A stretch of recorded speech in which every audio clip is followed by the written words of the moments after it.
We're not quite a really small company. We're a smaller company that's on a trajectory to become a big company. And the idea of turning one of these small companies into one of those big companies, something like Atlassian, something like Twitter that I've seen before, it gets me excited, and I think everyone here really is just passionate about solving this massive problem on a global scale. I would say, what are you waiting for? So I worked at Samsung right after I graduated back in 2006. So I worked as an electrical engineer. I worked at Morgan Stanley. I had no idea if that's what I wanted to do. It just felt like a really hard thing to go try with some smart people. We weren't building something, and we spent a lot of time not building something. Zynga is a social gaming company, so games like Farmville, Draw Something, Zynga Poker are some of their more popular games. So I joined them in 2012 as a product manager. I ended up spending most of my time on Farmville, which is the mothership, or was still the mothership of the business at that time. So I joined the Crashlytics team, which had recently been acquired by Twitter.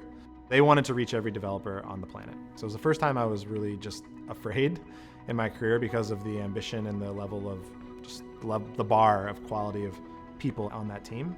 It motivated me. It made me figure out what are things I'm not good at today and how do I get better at those as soon as possible, like today or next week. So I had just come in contact with a recruiter at Atlassian. It literally came a week after Laura and I had just been talking about, wouldn't it be awesome if we actually moved to Sydney and didn't just talk about it all the time. We'd always talked about wanting to move and live abroad outside the US. I think when we were in Sydney, we just connected with the city.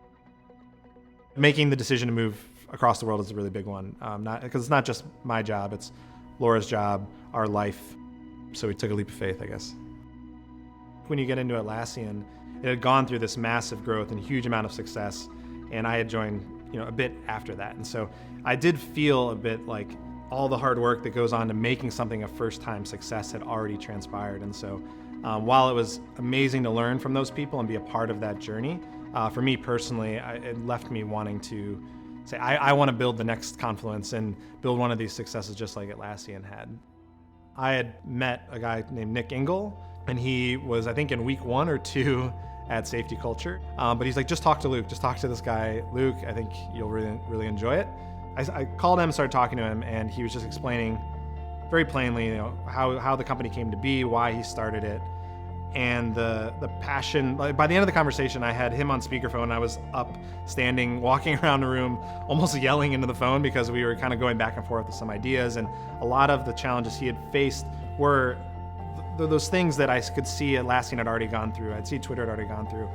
The opportunity and the huge amount of upside that was potentially this impact it could have on the world was just so huge that it left me really excited. You could tell he'd have been obsessing over it and could articulate down to such incredible detail these stories from conversation he had 5-10 years ago from potential customers or customers that we have today.